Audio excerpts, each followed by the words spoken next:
First of all, it's a pleasure to have you with us here on Expert Talks. Will Wise, welcome to the show. I know you're the CEO of Vyro, which is doing big things for the EV industry in Australia. So it's great to have you with us. Well, thank you very much for having me, Holly. Appreciate it. It's a pleasure to have you on. Now, first of all, can you give us a little recap of the advancements made in the EV industry in Australia over the last year? Yeah, absolutely. So I think the biggest area that we've seen over the past year is governments becoming more and more involved and wanting to play some kind of a part. We're seeing lower price points earmarked to start entering into the country, which is really good. We really need to reach a point around 40,000 for a mid-range car, and we're around 60,000 at the moment. Range is getting better, and a lot of that is thanks to battery enhancements, different technologies being explored all the time. And once you get to that point where you've got range anxiety no longer being a concern, the world's your oyster. We're going to completely shift and turn the dial. That's awesome. I mean, it's great to hear. There's obviously been a lot in the news stirring with the battery issues, sourcing lithium. It's major at the moment.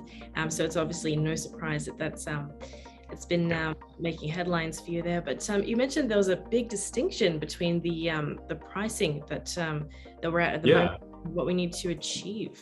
Could you explain that?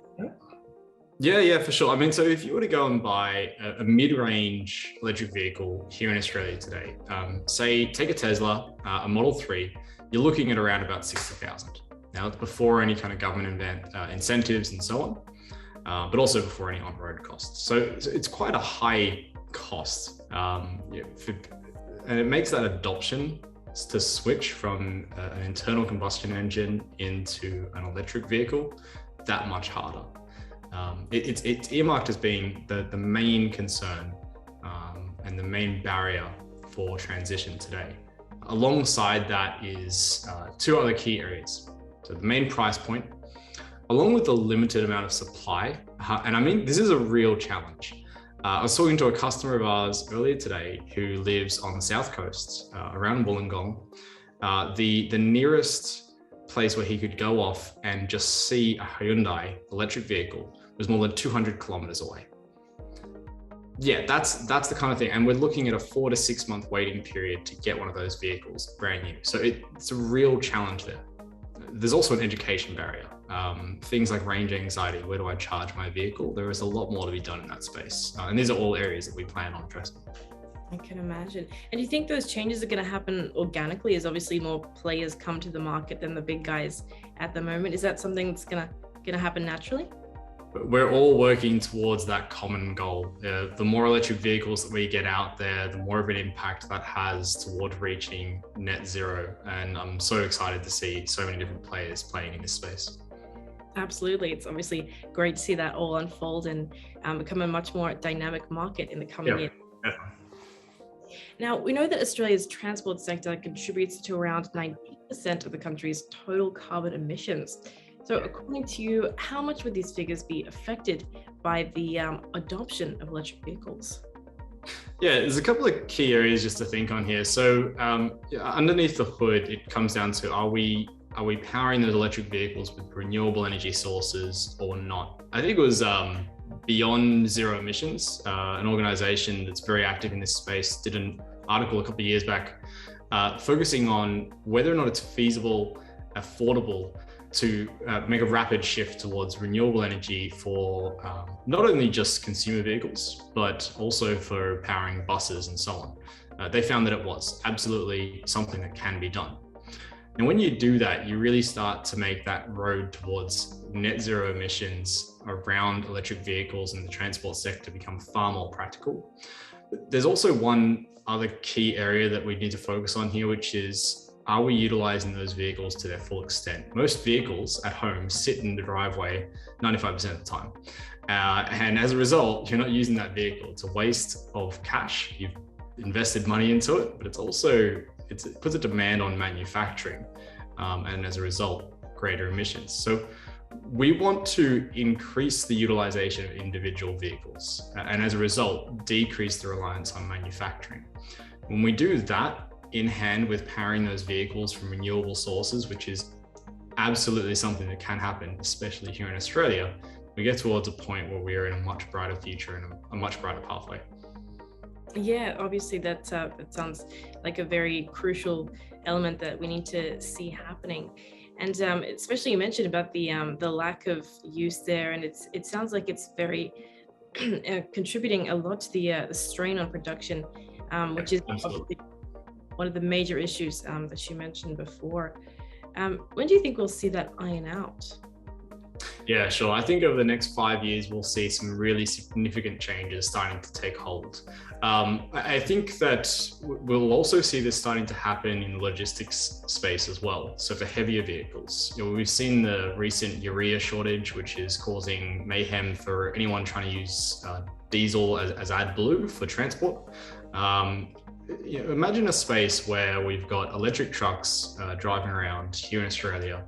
As a result, we are far more secure as far as our energy sources for those vehicles. We can generate everything we need for the most part of it. And we're in a space where it's going to be bringing us much further towards a world where all those vehicles being charged by renewable energy. So I think we're in a good space there. There's a few areas that need to be done as a result to make that happen. For example, in the US and the EU, the width size for a vehicle is 2.6 meters. Here in Australia, we're at 2.5. We need to increase that to allow for importation to happen and avoid expensive modifications and so on. Right, that's a really interesting point, and probably something that most people don't think of when they think of the import-export issue there. But yep, absolutely. Yeah, importing and exporting in general here in Australia, there's quite a bit of work that needs to be done there to improve the pathway of electric vehicles being able to come in. It's not an easy thing. If you want to just go and get a specific vehicle here into Australia today, unless it's something that's sold here regularly, you've got very little chance of making that happen. yeah, it's definitely something that's understandable, especially for any purchase of foreign vehicles. Really, it's incredibly difficult and a lot more roadblocks in the way that most people imagine. Yeah, absolutely. Now, just to touch on the benefits of EVs, we obviously need to adapt to renewables to produce more electricity to reap those benefits. But Sure. Australia as a nation, what do we need at the moment to deploy more renewable energy sources, in your opinion? I think batteries are at the absolute center of renewable energy. Old thing, the wind's not always going to blow and the sun's not always going to shine. Underneath all of that, if you really look at it holistically, the batteries are the centerpiece that unlocks renewable energies and the electrification of our transport sector.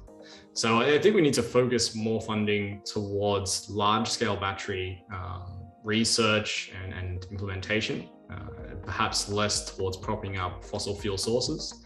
And as a result, that there has flow-on effects to private markets all over the space, including electric vehicles, which means better range, faster charging times, and so on. Certainly. So would you say that not enough is being done at the moment in terms of action towards these renewable energy sources, specifically batteries?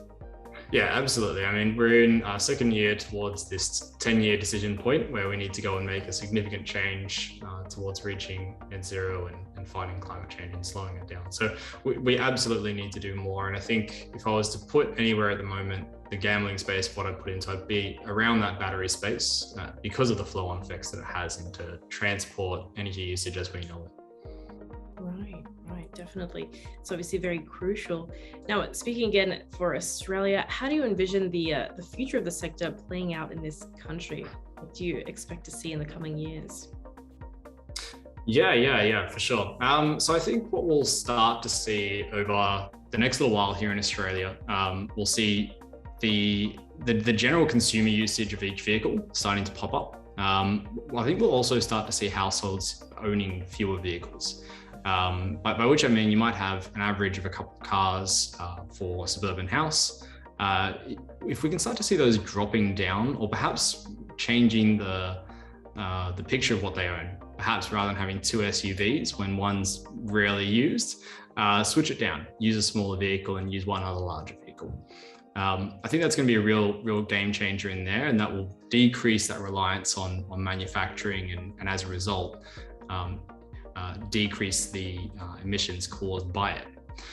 Some other key areas that I think we'll start to see here in Australia is just the infrastructure that's popping up around to support electric vehicles. So public charging has become such a far more normal space. There are some companies that have been doing some really great work in this, and it has been backed up by some government support in certain states, which is fantastic to see. Absolutely. That's obviously very crucial for anyone driving those electric vehicles. You need those stations. Yeah, absolutely. I mean, you need to be able to charge it at some point. That's important. And I mean, speaking of the reduction of cars that you mentioned per household, it's obviously something that's, traditionally difficult for us as Australians because our landscape is quite spread out and we're not as advanced with the transport systems. So it's definitely going to be a hurdle there, but hopefully EVs will make that a reality. I think one of the best ways that you can transition into owning an electric vehicle as a household is if you have two vehicles. And you already have two, maybe they run on petrol, internal combustion engines of some kind. Just switch one. Just one. Make that your runabout, okay? And it is a really common pathway. If you ask so many electric vehicle families that they've done this, they start off with just one electric vehicle.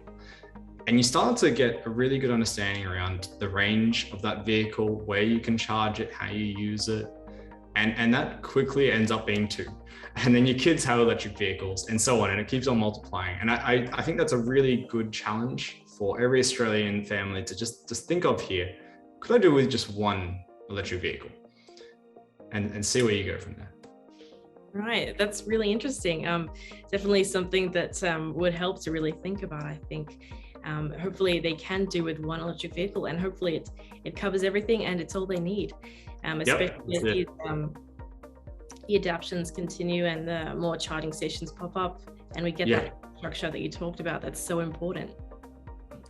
Yeah, absolutely. Well, thanks so much for your time. It's been so great to hear your thoughts on this. Thanks once again for coming to Executive Corner Expert Talks on Kalkine TV. It's been a pleasure to hear insights. No, thank you. Pleasure's all mine.